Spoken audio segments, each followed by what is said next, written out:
controllers (PLCs) were invented by Richard Dick Morley, known as the father of PLC. He invented the PLC in 1968. During this time, he was the president and founder of Bedford Associates. Our basic PLC trainer kit is a complete and basic training system for beginners. Our PLC trainer kit is manufactured under the guidance of qualified professionals using highly pioneered technology in conformity with set quality standards.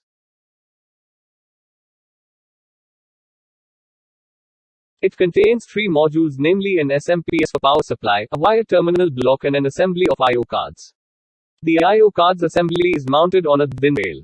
It is a metal rail of a standard type widely used for mounting circuit breakers and industrial control equipment inside it. SMPS stands for Switched Mode Power Supply. It is an electronic power supply system and is one of the important parts required for a motherboard, etc.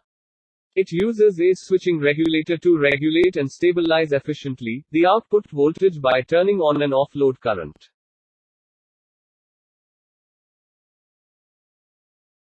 Wire terminal block or junction.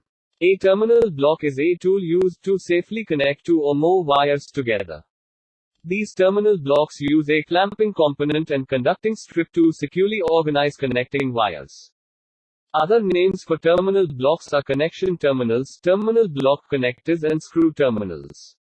There are various types of terminal blocks, for example barrier strips, modular terminal blocks, PCB terminal blocks, etc. Input-output cards. The I/O interface section of a PLC connects it to external field devices. 4 number of EtherCAT terminals or I/O cards are assembled here. The connected I/O cards are digital input card 1018, then digital output card 2008, then analog input card 3174, finally analog output card 4102 are assembled here.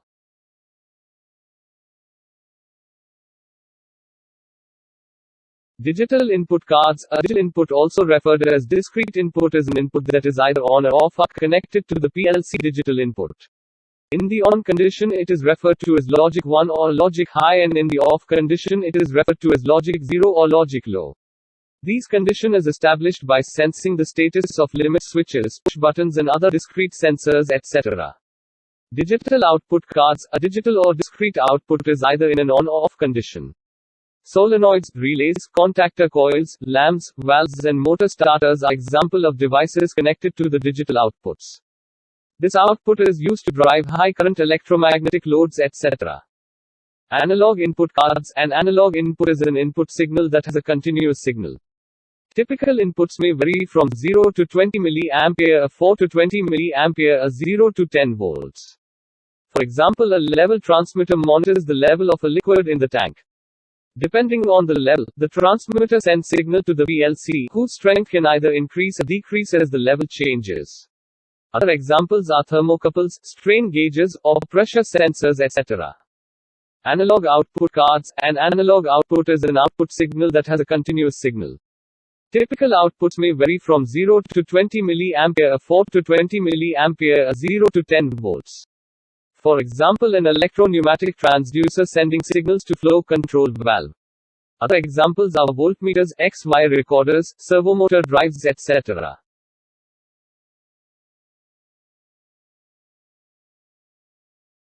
These are our I/O cards from Beckhoff we are going to use in this PLC training kit.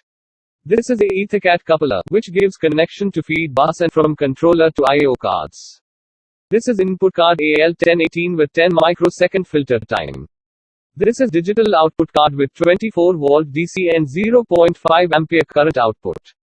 This is analog input or multi-purpose input card having -10 to +10 volt differential input and -20 to +20 mA current is input.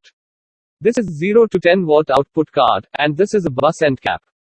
To assemble these, what we do, grab it like this in your hands, see there are rails on one side and corresponding slots are there on the other side, insert it carefully and slide in. Now look at these pins. There are 2 pins as seen here. This one is for +24 volt and this one is for 0 volt. Connection to B is taken from here.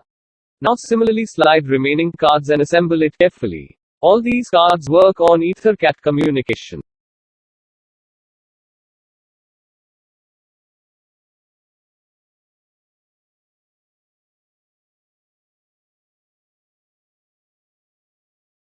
Now look at these 6 pins. These allows EtherCAT communication to take place. Out of these 6 pins, 4 pins are for data connection and 2 pins are for 5-volt supply to activate this bus. Do not touch these pins, because these are electrostatic components, may start malfunctioning later on, so do not touch it. To protect these pins, this bus end cap is used. This is a plastic cap and is also assembled by sliding like other cards.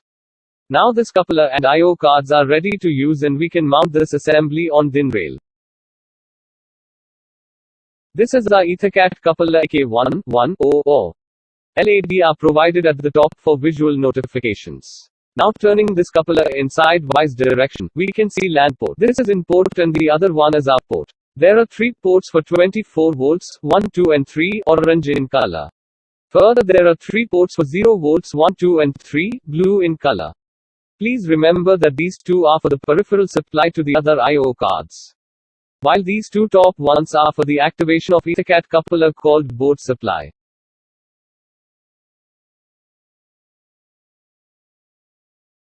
Below these 2, the ports provide power to the adjoining cards through 2 small pins.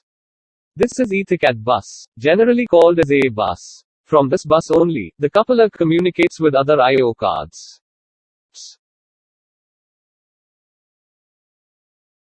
Now we will mount the coupler and bus on the DIN rail. This is the orange color rotating knob, which is used to fix the coupler on the DIN rail so that it cannot be removed unintentionally.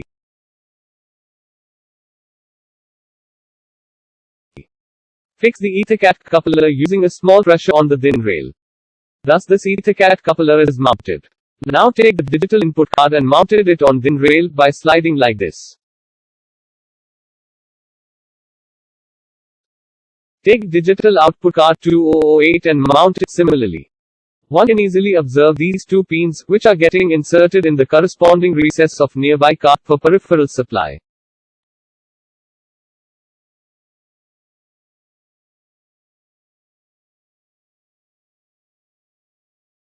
Now take analog input card 3174 and mount it.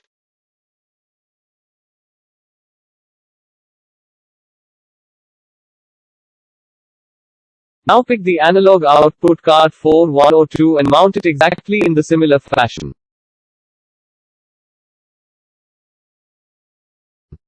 Finally, this is the bus end cap to be mounted on the DIN rail to protect the A bus.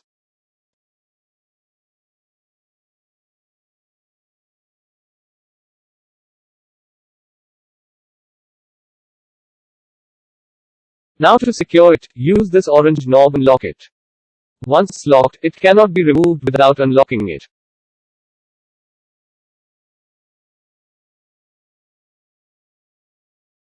Power connection and wiring. In order to complete the circuitry and power connection, we are using red, gray and black wires combination.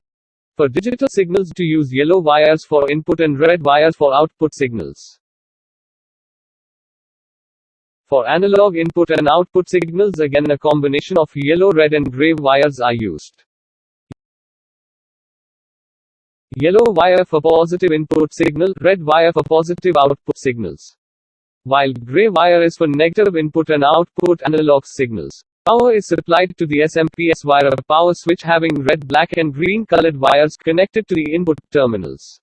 From SMPS output terminals, 2 24 volts DC red wires, 2 0 volts black wires and 1 green color ground or earthing wires are connected to the wire terminal block. Yellow color ferrules are used to clearly indicate the 24 volts DC and 0 volts wires. Now we will start doing wiring connection with the assembled I/O cards.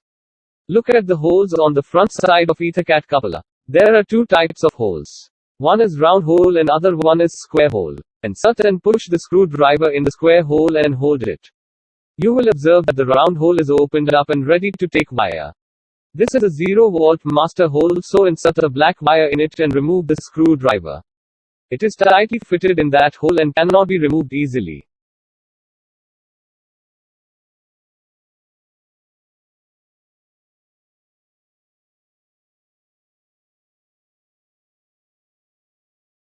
Insert the other end of this wire to the 0 volts just below it to complete the looping in the same way we did in the upper hole.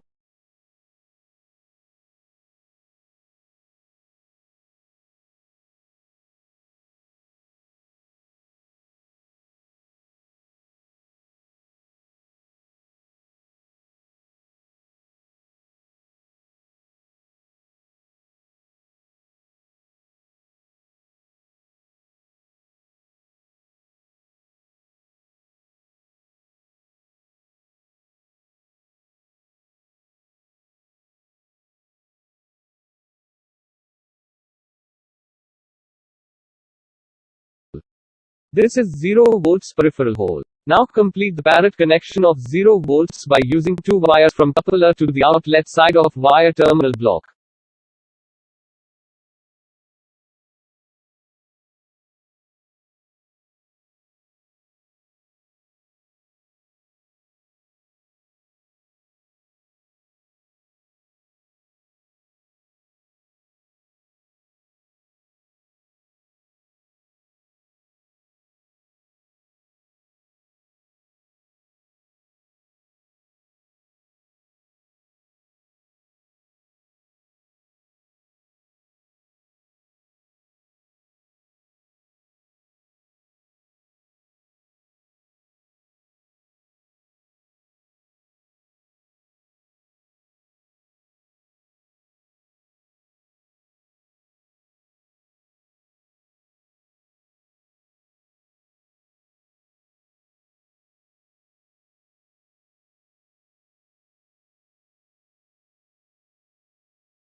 Now as you can see, the power connection is also completed for PLC with wire terminal using red wires.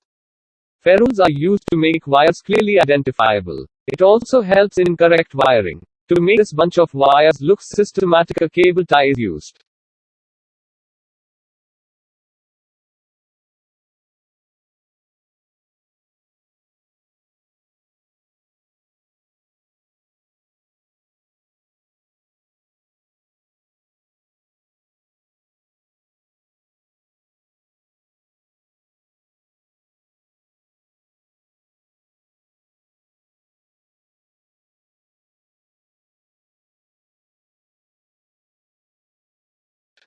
Cut the remaining portion of tie.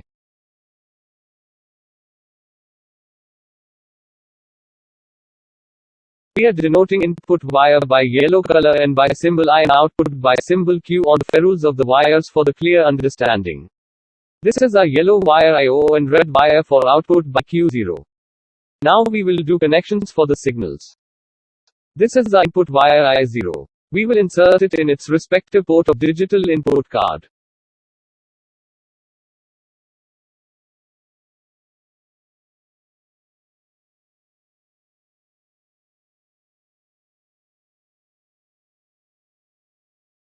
Look at this, our power connections are on left hand side and taken from the top of wire terminal, while all signal connections are rerouted and goes to wire terminal from lower side and output is taken from upper side.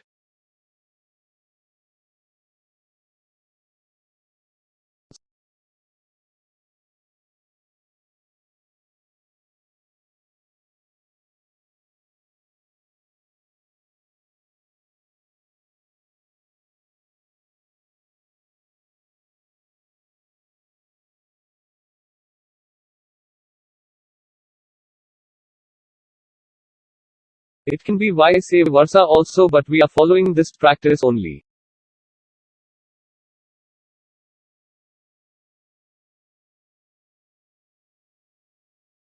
Lead this. Now let us understand the actual working of a programmable logic controller PLC through animation in its simplest form, and thereby understanding the signal flow.